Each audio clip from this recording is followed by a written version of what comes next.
तू बादल मैं बिजली तू पंछी है पागल तू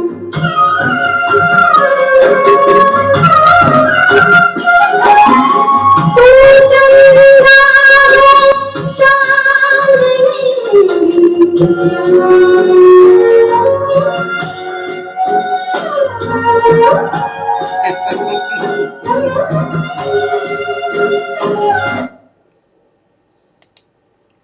लता जी का नायक मतलब किस स्वरूप में सामने आकर खड़ा होता होगा लता जी के सामने।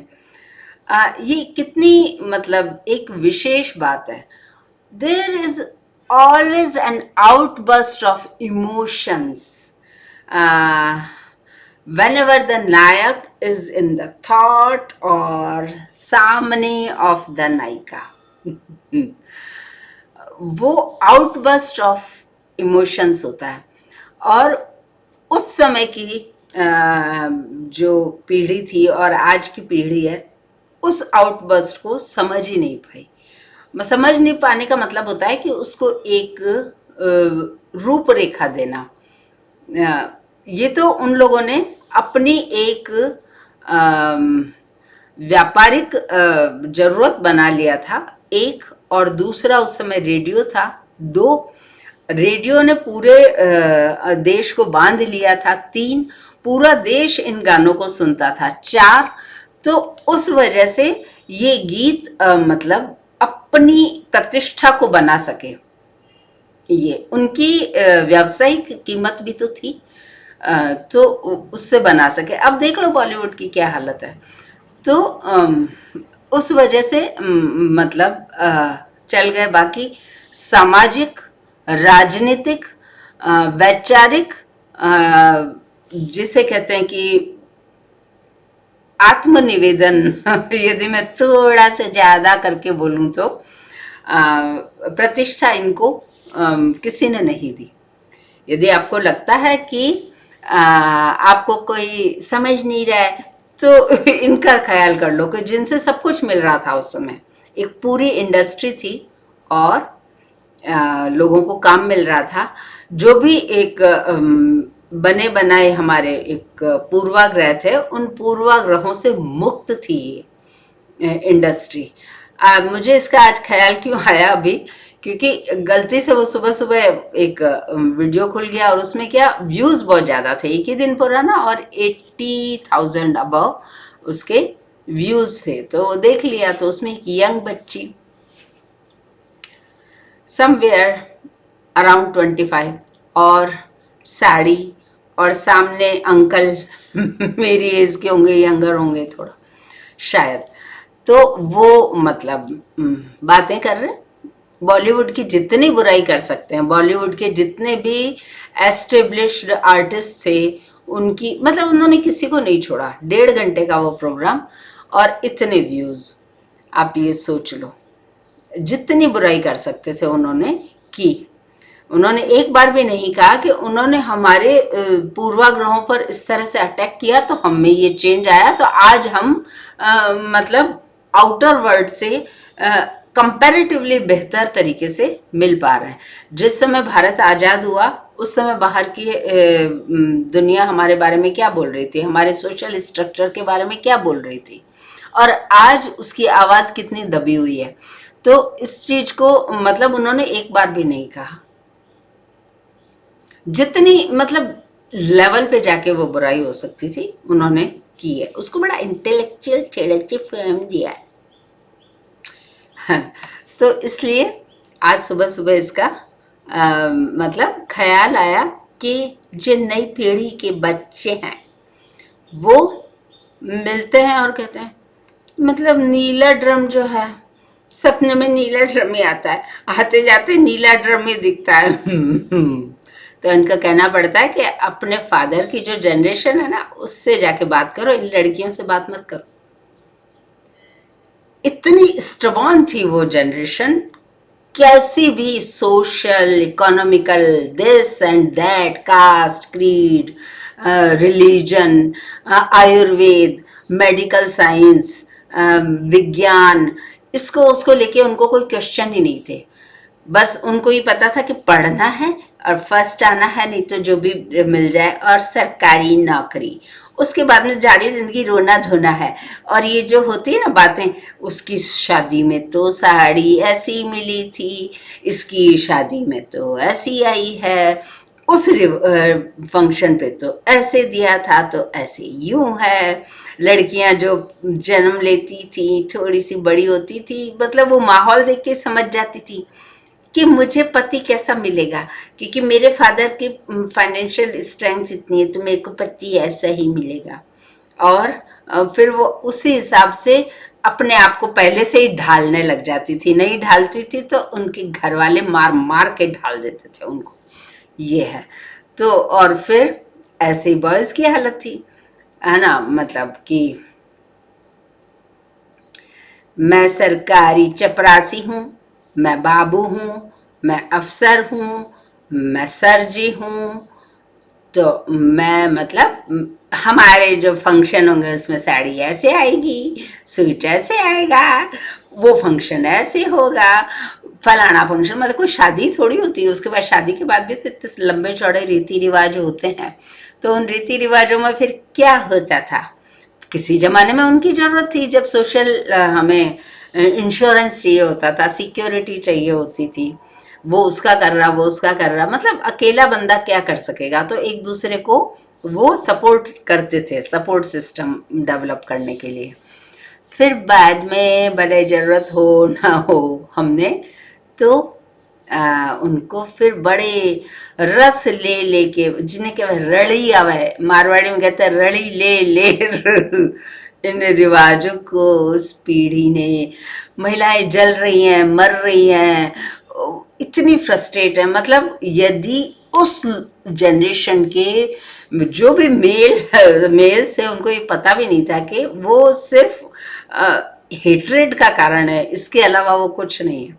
मतलब उनको इस चीज़ का ख्याल भी नहीं था। उनको लगता था जिसको नौकरी मिल गई वो तो बादशाह हो गया, जिसको नहीं मिली फिर वो जैसे अपने आप को वो फिर आई एम मिस्टर इंडिया, मतलब नोबडी, ये कह के वो अपना काम चलाते थे।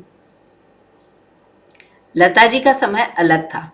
लता जी 1929 बॉर्न थी, तो वो उस समय भारत में आध्यात्मिक, वैज्ञानिक, सामाजिक, राजनीतिक, आर्थिक, जिसे कहते हैं चहुं ओर से क्रांति हो रही थी। वैचारिक मतलब मतभेद मिटा मिटा के परस्पर मंत्रणा करना, शेयरिंग करना, साझा करना, चेंजेस लाना, ये होता था। मेरी नानी बॉर्न थी शायद 1920 की, पहले की होगी, नहीं 2022 की थी।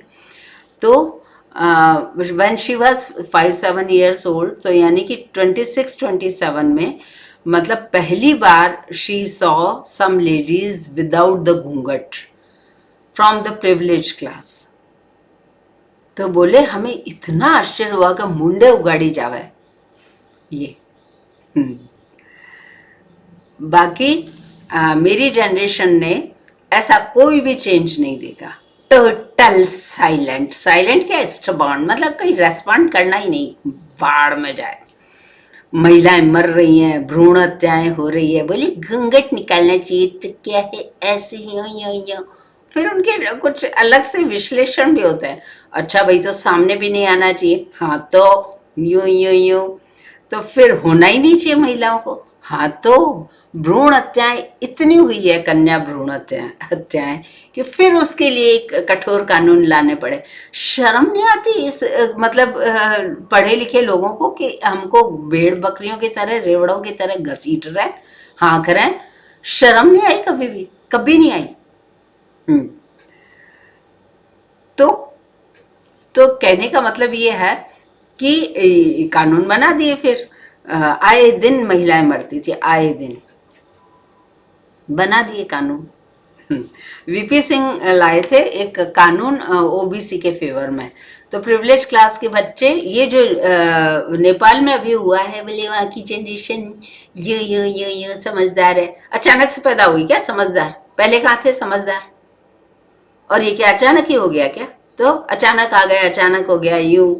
ये बहुत सारी चीजें प्रोजेक्टेड होती है, इसको समझने की जरूरत भी होती है।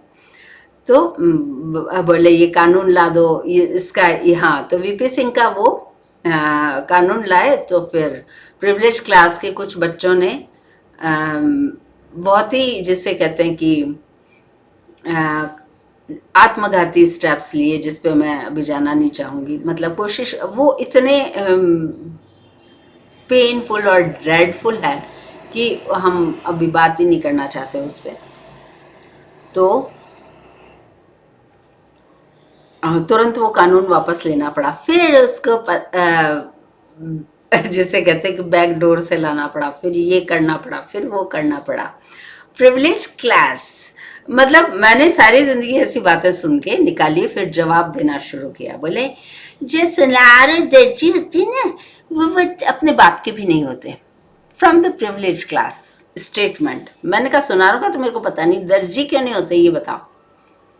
तो बोले वो है ना, बाप के भी कपड़े में से कपड़ा चुरा लेते हैं। मैंने कहा दर्जी को जब भी कपड़े दो ना, नाप के दो, और सब पता रहता है आजकल, नाप रहता है कि इतना है। उसके बाद उसके जो लीरिया पूरिया कटिंग जो बच जाए ना, वापस ले लिया करो, वो दे देगा।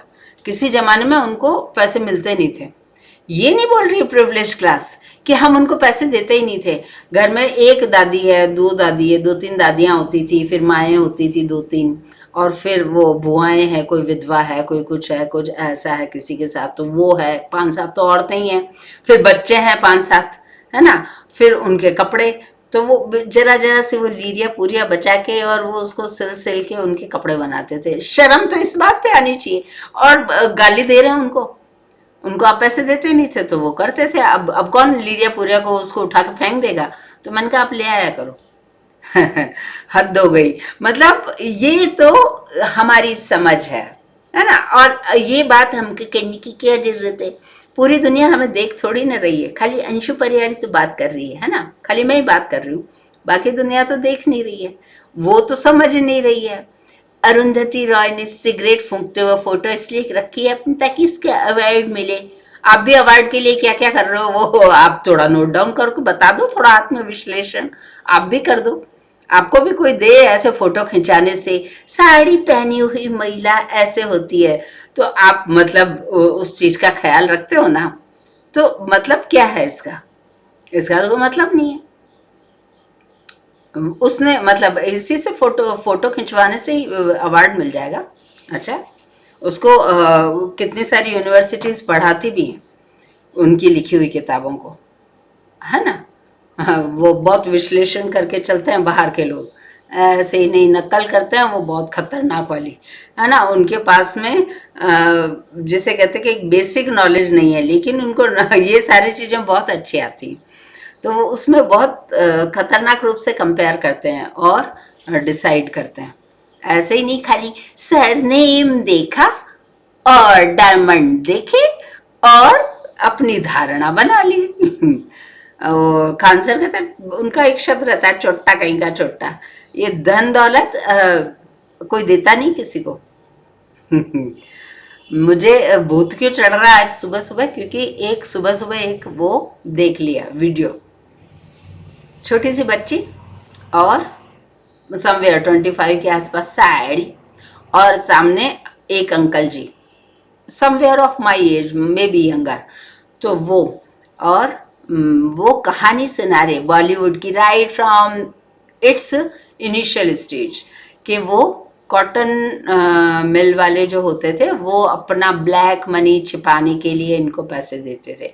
तब तो ब्लैक मनी छिपाते थे तो इनको पैसे देते थे, तो अपने कल्चर को ही तो प्रमोट कर रहे थे ना वो। उस समय की बातें वो बता ही नहीं रहे कि जो प्रिविलेज क्लास थी पहले, जो शासक थे उनके पीछे दौड़ के सारा धन इकट्ठा कर रही थी, फिर अंग्रेज आए तो अंग्रेजों के पीछे दौड़ के सारा धन इकट्ठा कर रहे थे। वो ये सच बता ही नहीं रहे, है ना। तो अंग्रेजों ने तो बहुत शर्तें लगाई कि हमारे जैसे दिखो, हमारे जैसे बोलो, हमारे जैसे कपड़े पहनो, हमारे जैसे खाना खाओ, हमारे मतलब सब कुछ हमारे जैसा हो जाना चाहिए। अंग्रेजों ने तो बहुत शर्तें लगाई, सारी नींवें हिला दी अंग्रेजों ने। तो वो बात वो नहीं बता रहे अंकल जी, वो नहीं बता रहे। तो ये एक पैरेलल एक मतलब हमारे यहाँ पर एक ग्रुप खड़ा हुआ जिसने फिर कल्चर को इसको उसको प्रमोट करने के लिए मतलब जो वो कर सकते थे, अपना ओन कल्चर, अपनी खुद की पहचान, वो अंकल जी नहीं बता रहे। हद हो गई। और वो बच्चे भी सुन रहे हैं। इसमें क्या नई बात है? इसमें नई बात ये है कि कल ही वो यूट्यूब पे लॉन्च हुआ है वो वीडियो, और 80,000 अबव उसके व्यूज थे। तो मैंने देख लिया। अब वो है भी कितने घंटे का? 1.5 घंटे से ज्यादा का कुछ वो वीडियो है, जिसमें उन्होंने बॉलीवुड के किसी भी व्यक्ति को नहीं छोड़ा और किसी भी लेवल पे जाके उनका कैरेक्टर असैसिनेशन नहीं किया, किसी भी लेवल पे। और आप अभी सोसाइटी में ये कैरेक्टर, आपका ये कैरेक्टर है कि आप मतलब है ना वर्किंग क्लास को इस तरह से बोलो कि वो चोर है, अपने फादर को भी नहीं छोड़ेगा। अरे उसके पास पैसे ही नहीं है भाई, कपड़े का क्या करेगा वो? इतना सा इधर से बचा, इतना से इधर से, फिर उसको सिल के पहन रहे हैं। शर्म तो इस बात पे आनी चाहिए। और आप मतलब उनको क्रिटिसाइज कर रहे हो। आप वो नहीं बोल रहे हो कि हम as a society we were like this, ये नहीं बोल रहे हो। मदर इंडिया से लेके इस फिल्म से लेके सबकी बुराइयां कर डाली उन्होंने, जो कि मतलब हमारे लिए एक असेट है। सबकी बुराइयां कर डाली। हिंदू वो साहूकार नहीं होते थे क्या? हिंदू साहूकार ऐसे पैसे कहाँ से आए इनके पास? नहीं होते थे तो कहाँ से आए? पैसे कोई देता है क्या? पैसे लिए जाते हैं, देता कोई नहीं है। किशोर कुमार साहब के लिए लोग बोल तो देते हैं कि वो पैसे बिना काम नहीं करते थे। आर्टिस्ट को पैसे देता कौन है? पता करो थोड़ा। ले लेते हैं, देते नहीं है लोग, ये ध्यान रखिए। और मतलब शुरू और ये नए बच्चे नीला ड्रम डर रहे हैं। थोड़ा विचार करो, ये गांव के जितने बच्चे हैं ना,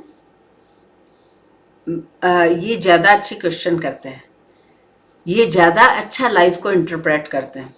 मेरे पास में कुछ 2-3 साल पहले एक ग्रुप रहता था, MBBS फाइनल के बच्चे थे। वो गांव से, ठेठ गांव से, खेती किसानी वाले परिवार से।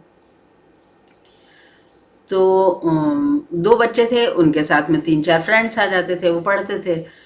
तो मतलब अचानक एक दिन में से एक ने मेरे को कहा, आंटी आप ये दिन भर कुछ कुछ पढ़ते रहते हो, आप क्या पढ़ते हो? तो मैंने कहा मैं पुराण पढ़ती हूँ। तो अभी कोई भी मतलब इस ग्रुप से जो होगा वो कहेगा हाँ बुढ़ापे में तो आंटियाँ पुराण ही पढ़ेंगी और क्या पढ़ेंगी। वो अपना क्लासिफिकेशन चालू रखते हैं। लेकिन ये गांव के बच्चे क्या बोले आंटी पुराण तो हाइपोथेटिकल होते हैं। तो मैंने कहा विज्ञान कथाएं क्या है, विकासवाद की कथाएं क्या है? तो बोले हाइपोथेटिकल है। मैंने कहा तुम बाई कास्ट क्या हो? बोले ब्राह्मण हूँ। ब्राह्मण? तो मैंने कहा ब्राह्मण होना क्या है? बोले हाइपोथेटिकल है। मैंने कहा तुमको क्या लगता है कि तुम जी रहे हो? तो बोले हाँ। मैंने कहा तुम्हारी समझ से तुम सारी चीजें हैंडल करो? बोले हाँ। मैंने कहा इट्स योर इम्यूनिटी। वो इम्यूनिटी है जिसके सहारे तुम्हारी एक चेतना साथ साथ चल रही। तो वो तुरंत समझ गया इस बात को कि आप ठीक कह रहे हो। शहरी बच्चों को समझ में ही नहीं आता। प्रिविलेज क्लास मिजरेबल है, मिजरेबल।